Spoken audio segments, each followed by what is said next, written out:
merci beaucoup de nous avoir donné l'occasion de vous faire part de nos observations par rapport à ce bilan, qui est un bilan prodigieux. Comme vous le savez, tout au long du mandat du président Mohamed Cheikh Al-Ghazouani à la tête de l'Union africaine, il a su, le président Mohamed Cheikh Al-Ghazouani, il a su mener de front plusieurs dossiers stratégiques pour l'Afrique, pour le continent, en imprimant à l'organisation une dynamique de réforme et en prenant des initiatives ambitieuses.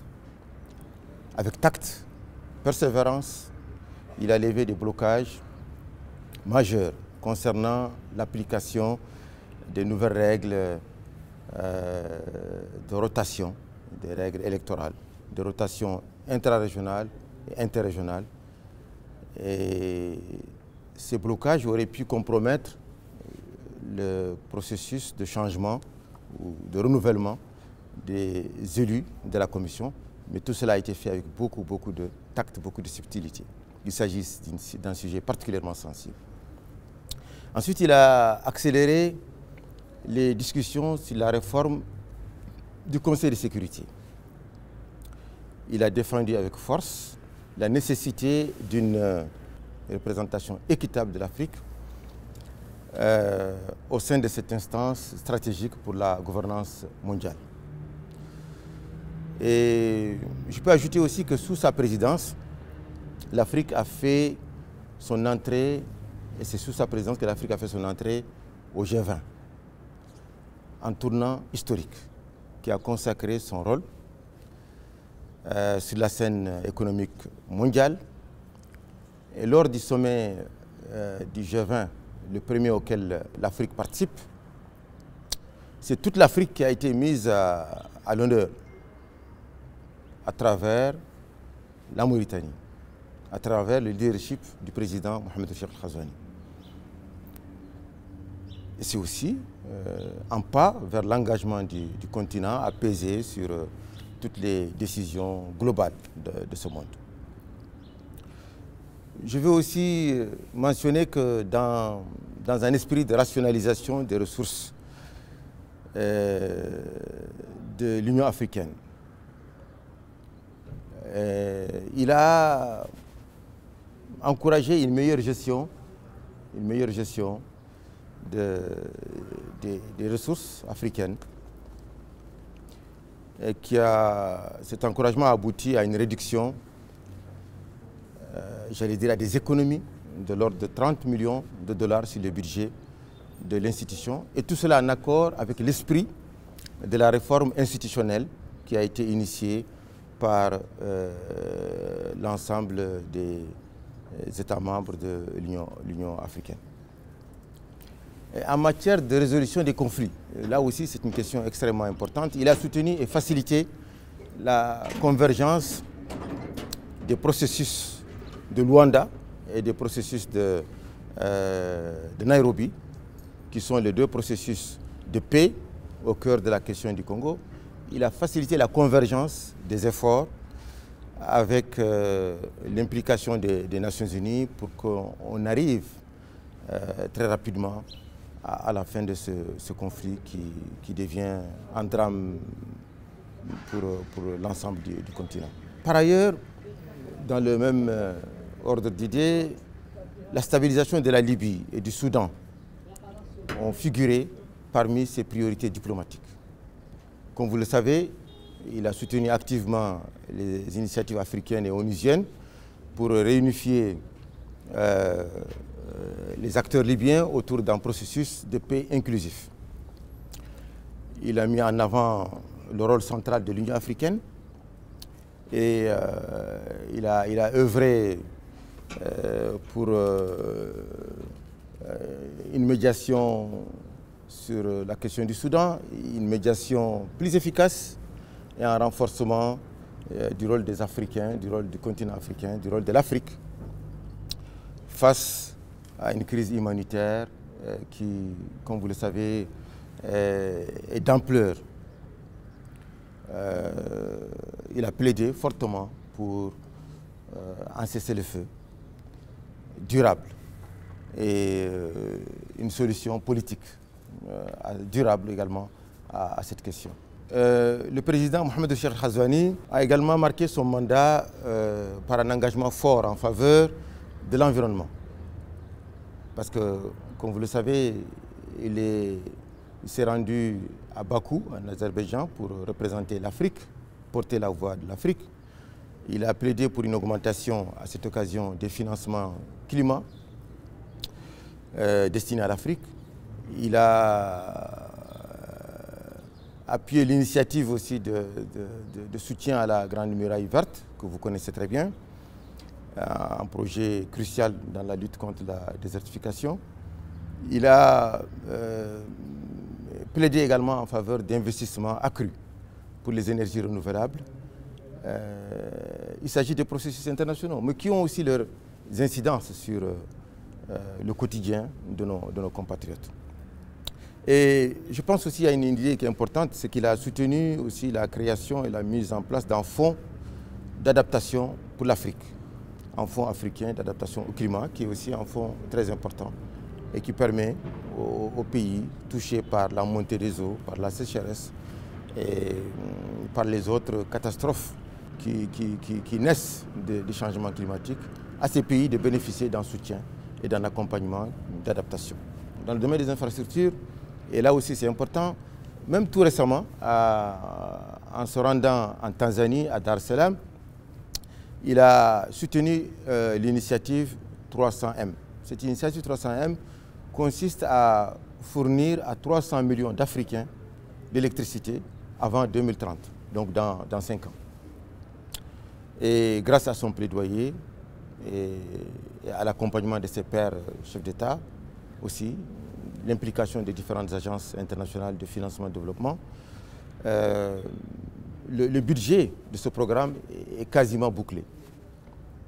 Il était à Dar es Salaam, il était présent lorsque les annonces avaient été faites dans ce cadre.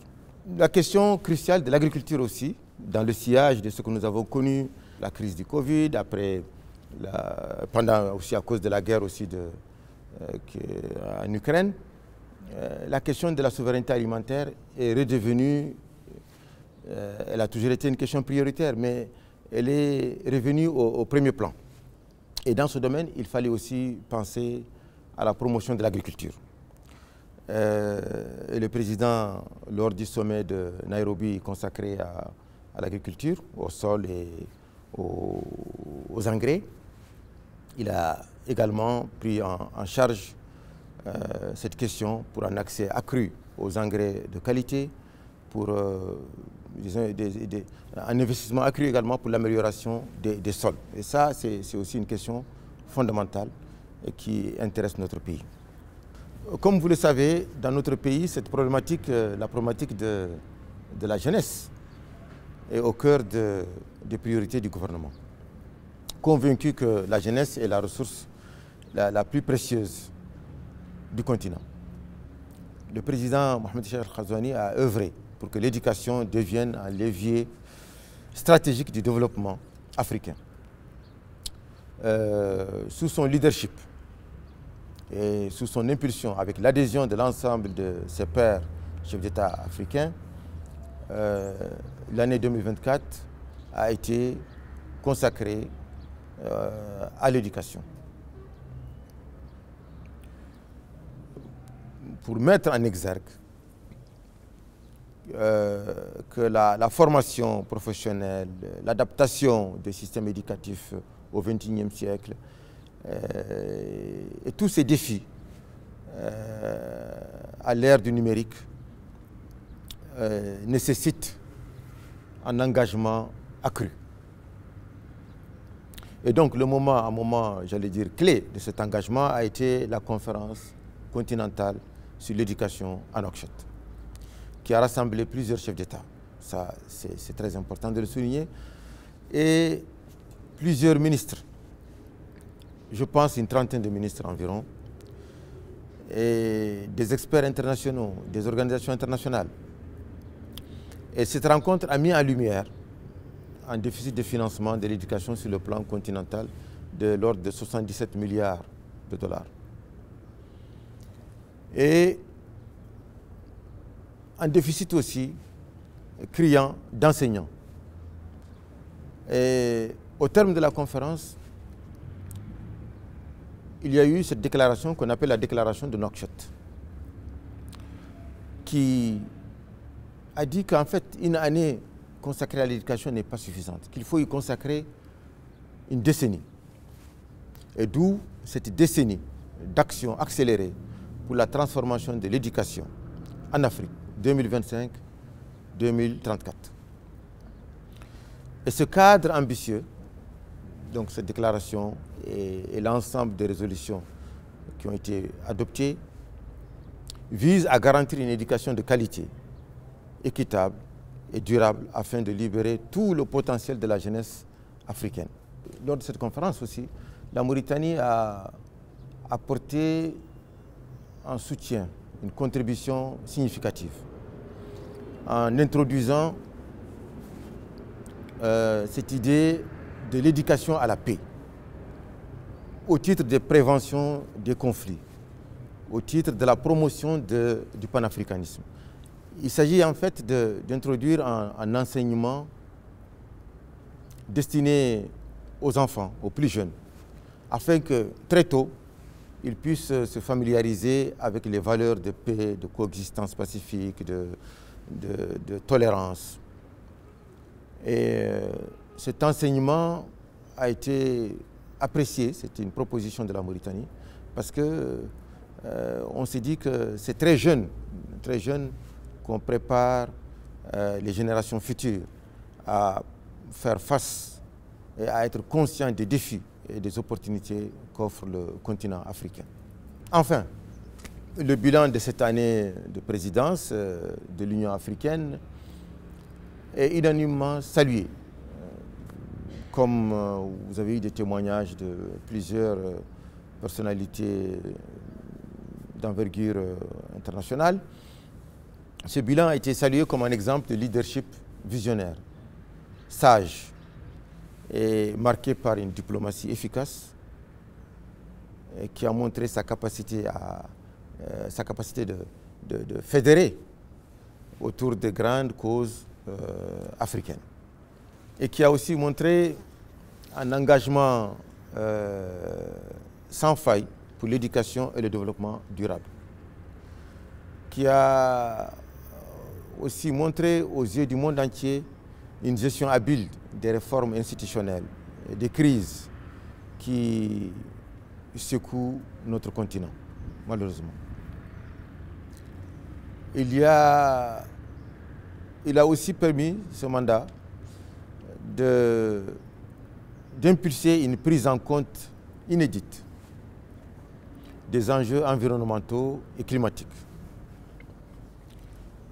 Il a permis également de renforcer notre action en faveur de la paix, avec des avancées notables sur des conflits majeurs comme tous ceux que nous connaissons, comme en Libye, comme au Soudan, et dans une moindre mesure au Congo. Donc, je crois qu'un tel bilan, en seulement une année, c'est très court le mandat du président de l'Union africaine, une année aussi qui coïncidait par ailleurs avec une année électorale intense en Mauritanie, témoigne d'un engagement sans relâche et d'une vision tournée vers l'avenir de l'Afrique. Ce fut à l'honneur de toute la Mauritanie les succès de cette présidence de l'Union africaine. Voilà à peu près ce qu'on pouvait dire. Je ne prétends pas à l'exhaustivité parce que d'autres aspects n'ont pas été abordés dans ce bref bilan. Mes autres collègues pourront compléter les questions qui n'ont pas été soulevées, mais c'est un bilan prodigieux.